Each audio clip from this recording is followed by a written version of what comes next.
Sancionado por violações gravíssimas aos direitos humanos, Alexandre de Moraes ameaça bancos que cumprirem sanções da Lei Magnitsky contra ele, deixando o setor financeiro entre a cruz e a espada. Este é o Visão Libertária, sua fonte de informações descentralizadas e distribuídas.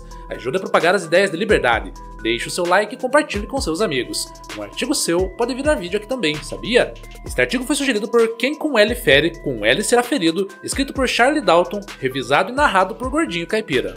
O ministro Alexandre de Moraes, do Supremo Tribunal Federal, voltou a transformar sua vida política em assunto de repercussão internacional. Depois de ser incluído pelo governo dos Estados Unidos na lista da Lei Magnitsky, o ministro foi direto, afirmando que as instituições financeiras que aplicarem no Brasil as restrições americanas poderão ser punidas pela legislação nacional. A declaração acende um alerta. O que está em jogo não é apenas a figura de um ministro em desgraça internacional, mas a relação entre a soberania nacional, a liberdade de operação das empresas privadas e a previsibilidade jurídica para o mercado. Ao mesmo tempo, expõe de forma crua como o Estado brasileiro se movimenta para proteger seus próprios agentes, mesmo quando esses se tornam párias no cenário externo. A Lei Magnitsky, criada inicialmente nos Estados Unidos em 2012 e ampliada em 2016 como Global Magnitsky, foi batizada em homenagem ao advogado russo Sergei Magnitsky, que morreu em prisão preventiva após denunciar a corrupção bilionária ligada ao governo de Vladimir Putin. A lei permite que os Estados Unidos apliquem sanções financeiras e restrições de viagem contra indivíduos estrangeiros envolvidos em violações graves de direitos humanos ou corrupção sistêmica.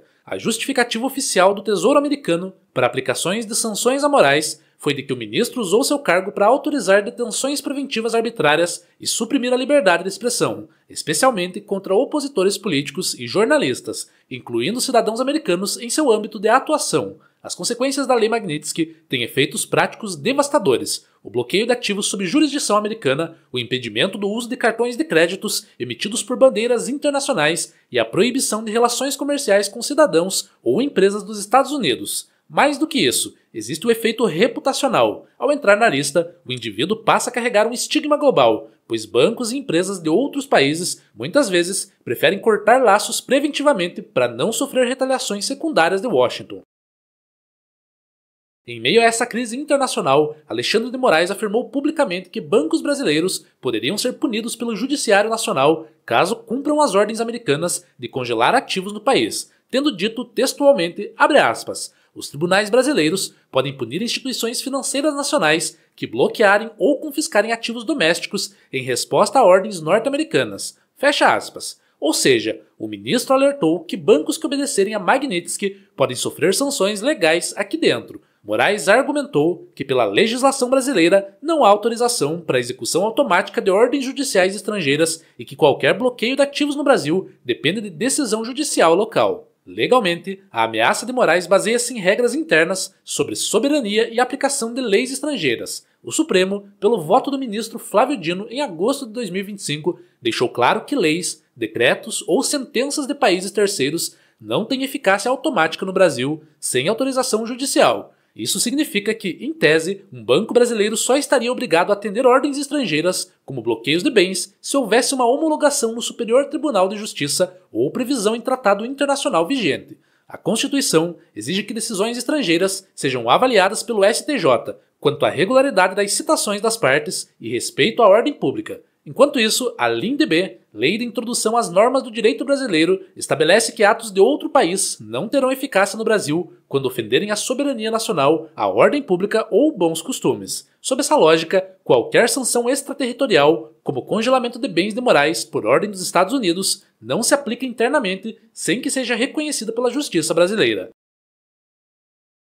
Na prática, esse argumento diz que bancos não podem simplesmente cumprir a determinação americana sem infringir a Constituição brasileira. Flávio Dino chegou a ordenar que o Banco Central e entidades como Febraban e CNC informassem aos bancos que não cumpram ordens externas sem aval do STF. Assim, a ameaça de punição a bancos por Moraes está ancorada em uma ideia de defesa da soberania. Sem homologação, cumprimento da Magnitsky configuraria desobediência à lei brasileira. A sanção de Alexandre de Moraes repercutiu imediatamente no mercado financeiro. Na véspera, os 5 maiores bancos do país perderam quase 42 bilhões em valor de mercado em um único dia de pregão. O tombo das ações ocorreu logo após a decisão de Flávio Dino, que proibiu a publicação automática de sanções externas, dando pistas de que cumprir a Magnitsky poderia custar caro às instituições. A situação é delicadíssima. Cumprir cegamente a orientação de Moraes pode significar perder acesso ao sistema financeiro americano, algo que nenhum banco global pode se dar ao luxo de arriscar. Por outro lado, ignorando a ameaça, pode atrair ações judiciais no Brasil e investigações administrativas, já que agências reguladoras e o próprio Banco Central acabam pressionados a fazer algo quando um ministro do Supremo é envolvido. Esse impacto reflete a apreensão sistêmica. Grandes bancos, Itaú, Bradesco, Banco do Brasil, BTG, Santander, recuaram entre 3% e 4% na sessão.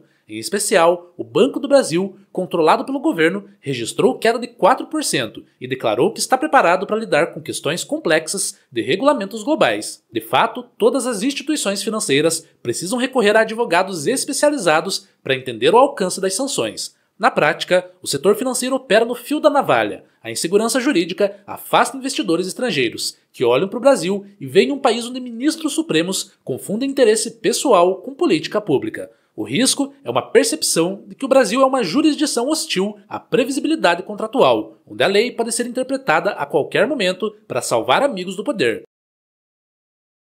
Além da volatilidade imediata, há efeitos de médio prazo. A saída ou interrupção de linhas de crédito e transações internacionais pode aumentar custos para bancos e empresas. O potencial de retaliação leva ao aumento do risco país. Investidores podem exigir prêmio maior pelo risco de negócios no Brasil, o que encarece os empréstimos. No comércio exterior, transações em dólar podem ficar mais burocráticas caso bancos reduzam serviços que envolvem clientes sancionados. Em suma, a inesperada sanção a uma autoridade judiciária gerou ruído econômico de forma semelhante a outras tensões diplomáticas. Porém, com a particularidade de atingir o sistema financeiro nacional e minar a confiança em como leis externas interferem em contratos e investimentos brasileiros. Esse ambiente não apenas encarece o custo do crédito, como também empurra empresários e investidores a buscar refúgios em ativos mais seguros e fora do alcance do Estado brasileiro. Bitcoin, ouro e ativos dolarizados tendem a se fortalecer justamente em cenários de arbítrio estatal.